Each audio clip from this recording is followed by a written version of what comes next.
You want to talk about Pride Month? I do. I want to make sure we're still recording. It is. Oh man, did I go too long? I never seen it do that before. Huh? I never seen it do that before. What's that? Where it stopped recording. You get it again? Did I miss intermission? You check. I don't think so. Oh.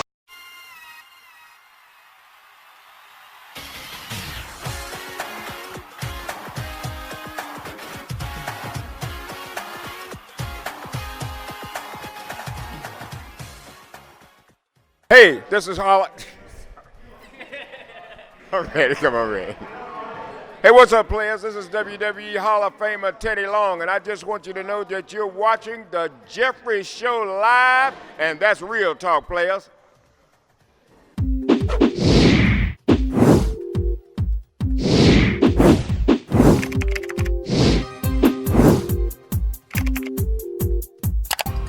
Action.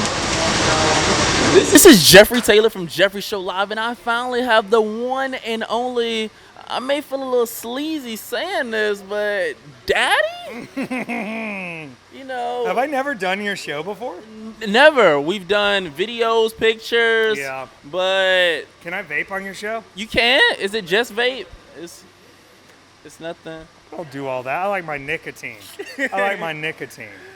Okay, so we know you're from the South. Very much so from the South. So Southern that both of my grandparents are pastors at Southern churches. There's some tea. Word? There's some tea. Yeah, I come from the church family, the deep South Bible Belt experience. You used to sing in the Viking church? Experience. No, we used to make fun of, me and my brother used to make fun of the people singing in the church because they would say, oh, God has blessed you with all this talent and let these old people sing, and it was so bad. And you're like, God messed up. There's no talent with these people. We should take them off the stage. You remember Showtime at the Apollo when they would come pull them off the stage? Yeah. I wish we could have done that for some of those hymnals. As the deer ranteth from the water. Whatever. I don't even know it anymore. So you're good at wrestling. I don't think I'm good at wrestling at all. I think, here's the secret. Here's the secret. There are guys who are really, really good at wrestling. Really good at wrestling. And I give a fuck. Can I say that? I give a fuck because I like wrestling. I like your brother doesn't care. She doesn't. I like watching it. I like studying it. I like seeing all the techniques. I like seeing all that. Like watching Gresham in the Battle of the Super Juniors this year. Some of the stuff he's doing, and you hear him say, he's like, oh, I didn't do as best as I could. I'm watching him do some stuff, maneuvering bodies, and I'm going, I didn't even know it was physically possible. But what I have realized is, unfortunately, like our racist brother, the moves are there, the wrestling is there to tell a story. If the people in the building can't tell what's going on, can't tell what the struggle is between these people, can't get attached to someone in a match, none of it matters. The moves don't matter, the holds don't matter, the near falls don't matter, none of it matters. What I am good at is piecing together drama using wrestling, right? Okay. I'm not ever going to be the greatest technical wrestler in the room. I'm not. I'm pretty good. Yeah. Okay? But I'm good enough to where I can make stories that make sense. And sometimes the story's just, these guys got beef. That's a story. Sometimes the story's a lot deeper. Tonight, me and Ashton, in my mind, nobody else in the room is going to realize it, maybe two people. In my mind, we fought in Rhode Island. I beat him. We fought in Atlanta. He beat me. Yes. This is my rubber match. In my head, I've not only got something to prove to Ashton that I can beat him again, which he beat me tonight, clean in the middle of the ring, but that now the Georgia wrestling scene is booming here, especially with Southern Honor, seeing how many people were in that room. When I've worked Georgia shows, I've worked in Georgia for years. Yes. And I don't see crowds like that in Georgia. So to come back to Georgia after a while and see this kind of atmosphere and go, you know what, Ashton? I was here when it wasn't this good. And now I'm going to come back and take my throne. And you've beat me and I've beat you. Let's settle the score in front of Georgia fans that care. That's a deeper story to me that I might be the only one that gets it, but I think that people can feel the emotion between them. Right? We're in the South. We're two gay wrestlers going out there. We're both wearing pantyhose. You're gay? But depends who's asking. Here's what I figure. This is the T. Ready? We're going to keep saying the T because it's Pride Month and we can. Nobody's going to tell us we can't use gay language this month. Okay. The T is, I like the human form. I like humans. I am attracted to humans. I love humans. Okay. But I'm dating a boy and I'm only dating that boy. And that makes me gay right now. Are you going to lose any fans because people know that you're with the boy, or? I don't know if I care. Here's the thing, like... You know in Hollywood, you can't say that you Yes, you can. All right? Because all those Hollywood actors are homosexuals. All right? Wake up. Wake up. They're all homosexuals. And welcome to wrestling, where, as we figured out, the reason we get heat as gay wrestlers is not because we're gay wrestlers, right? Mm-hmm. Not because they don't like gay people. It's because, oh, I got to watch my language, because as gay men, we can say things that I can't say here. Mm-hmm. These faggots in the closet are pissed that I can come out here and Ashton can come out here and other gay performers can come out here and be our authentic selves when they were having to be sleazy and hide their shit for years, doing scary shit behind people's backs, doing stuff behind their spouses, doing stuff they didn't think people would find out. And now we're here and we're taking their spots and we're doing it while they sat scared because they didn't think they could be themselves. It's not that they hate gay people, it's that there's a lot of homosexuals in play fighting, where we dress up in spandex and go out and fake fight each other. Sorry, folks. Okay? We've just had the balls to come out and go, yeah, we're gay. Deal with it. We'll punch you in the mouth. They never had that, and that makes a lot of these wrestling straight guys, right? And some are straight. That's fine. Do your thing. They really are. But some of the ones that have hid their secrets, I'm not naming names. Look how polite I am this month. Happy Pride. Right. Get real pissed off that gay open wrestlers are finding success that is above their own, and they get mad at that because they're mad at themselves because they realize, man, I didn't have to be a fucking secret hiding closet boy all these years and hurt people and mess with people and hide who I was and dismiss people to the side. You see what I'm saying? I definitely get what you're saying. Is this too deep for wrestling? Somebody's gonna get it. Somebody's gonna get it. Somebody's gonna get it. I want you to give some advice to the people because I've been watching you, studying you for a minute, and you didn't become the promo king overnight. I went back to your YouTube and I went back to 2015. No, seriously, you looked a little different. Yeah, I looked a little different. I looked a little different.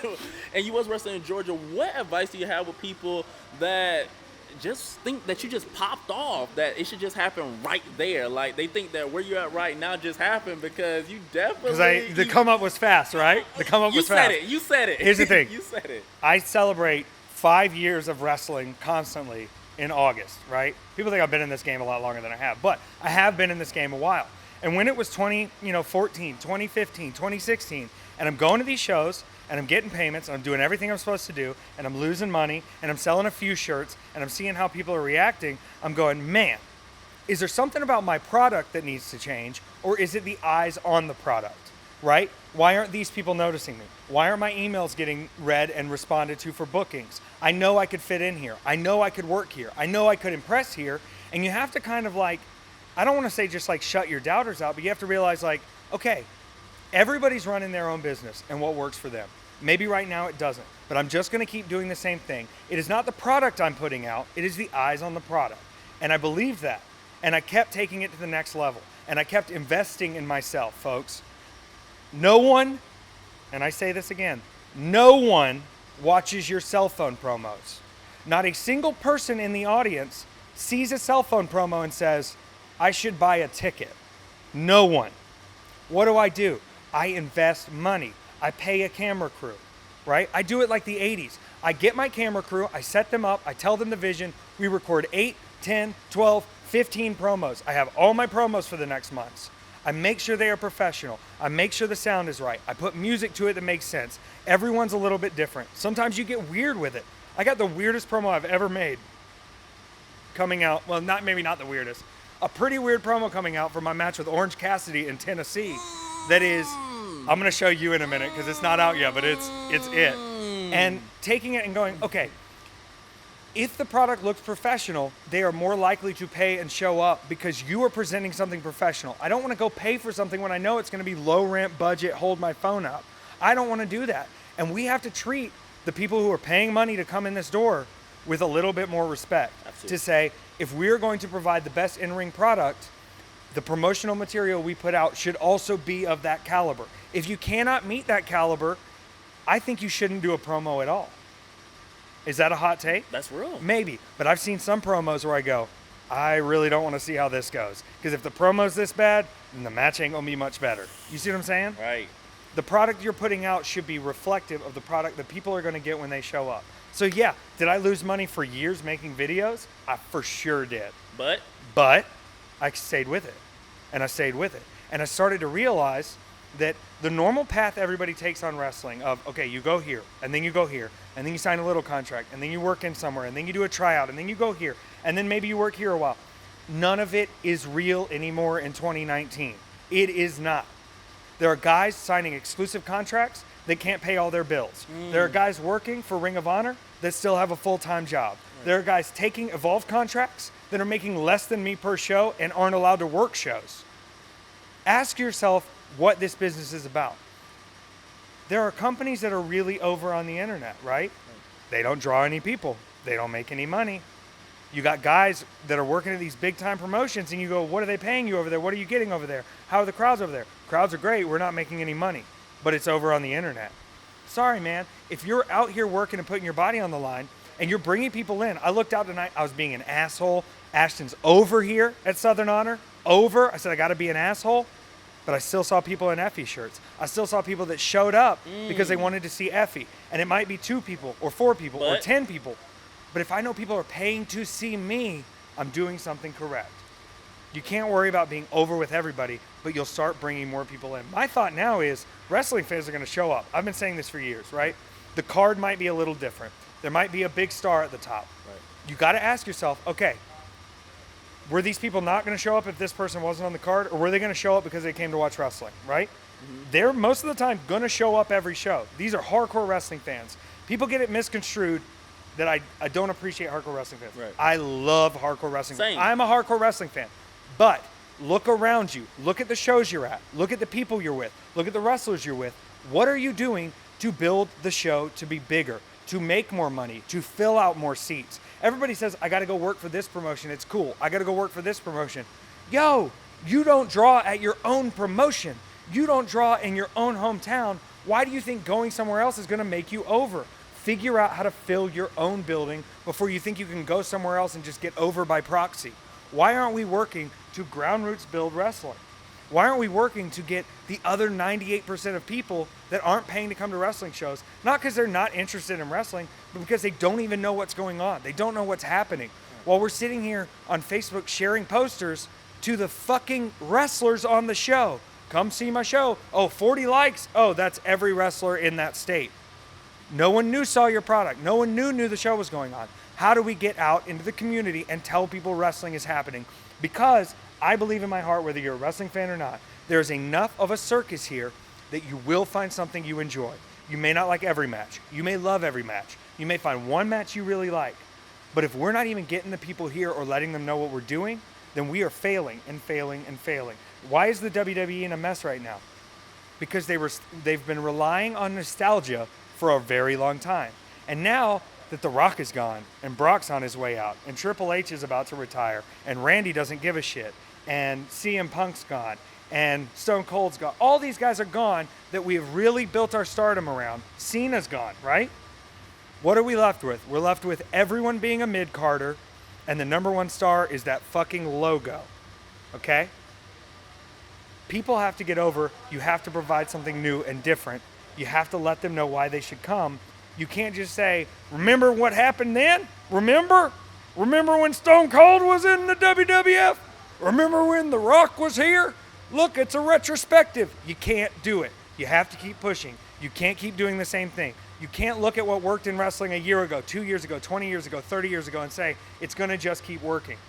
It might keep working the same people, but they're in on the joke, guys. Get some new blood in. Think of some new stories. Find a new way to tell it. There are people out there who should be paying to come to wrestling shows. I'm sorry, y'all. I am passionate about this. They should be paying to come to wrestling shows that don't know they're happening or have not been told or do not know what is actually going on here. Stop relying on nostalgia. Stop thinking 100 names on a poster of former worked here, did this, what an incredible thing. Mainstream America doesn't know or care. Find what sells them. Is it cheap beer that sells them? Good. Cheap beer and wrestling. Who cares who's on the card? All right? Is it an atmosphere? Is it a wrestler? What is getting them in the door? These are the conversations we should be having. We have to have these conversations because the business is growing, it's growing. We're talking about the next big boom. I'm thinking bigger than the boom. The boom is not, oh man, I used to watch wrestling, I'm getting back into it. The boom is, I took me and my friends to this wrestling show because we heard about this thing. We saw a crazy flyer And we had to go see what it was about, and there was beer, and it was crazy, and they did a flip off the top. We got to go next month. Have to. See what I'm saying? It's a party. It's an atmosphere. Get them in. I don't even care if they came to just look at me or yell at me or see me wrestle or just shake my hand. I don't care. They're here. They're here. Get the people in the door. How many of those people in the audience have Twitter? Probably not many. Probably not many. Honestly. Guys, welcome. Being over on the internet doesn't mean anything. Not everyone has Twitter. That's 1%. Go to a show. Go to a wrestling show. Guess who's there? People without Twitter. They just want to be entertained. Sorry to break the dream. If you're over on the internet, it doesn't matter. I say this as someone who is over on the internet. It doesn't matter. What matters is, can you get over with that crowd? Can you make them feel some emotion? Can you break them from the monotony of their boring fucking life and give them something to get excited about? That's it. Ooh. If you can't find satisfaction in the job well done of just providing entertainment to these people, if you're so stuck in your match ratings and how well you did, and did I hit that move correctly, perfectly, you know, did I get over on Twitter? If you're so stuck in that world, you will never find any happiness or success. Your joy has to come from saying, I am a performer, I am an entertainer, were they entertained? Am I getting too heated here, Jeffrey? I feel like this is a free Effie seminar right now. I've been cutting seminars all day, y'all, because it's my birthday, and people have been stroking this ego real big. So I'm just talking. I feel bad. I told is it Kevin Ryan? Yes. Is that his name? Yes. I think I said his name wrong. What you called him? I don't know. I think I might have called him Richard. Doesn't matter. I told him that everyone's dead and nothing matters, and I mean that, okay? One day you will die. No one's thinking about you, and that sounds sad at first, but it is not sad at all. No one else's validation is going to do anything for you. You have to be proud of yourself. I am an entertainer. Did I entertain them? You did. Did I? You did. I did. Then I'm happy with my job. I've done what I've been asked to do. I have found great joy in that. That's it. Let's say happy birthday to Effie one more time during the month of Pride. Thank you so much for educating me as well as the viewers out there. Are you guys ready for the hot take? The hottest take. I'm getting my own mainstream TV show, and I'm going to keep independent wrestling. I'm going to keep drawing more crowds. I'm going to keep bringing more people in. I'm going to be the biggest goddamn star on the planet. And it's not going to be because I signed a contract or signed with some company. It's going to be because I brought more people to wrestling on my own terms. I'm Effie, and I love you. Where can people follow you before you leave? At Kill Effie, because all these motherfuckers are trying to. I love you. I love you. Thank you so Oh, much. you're so I love this. Yes, it was a pleasure. Let's go sell some shit. Thank you so much.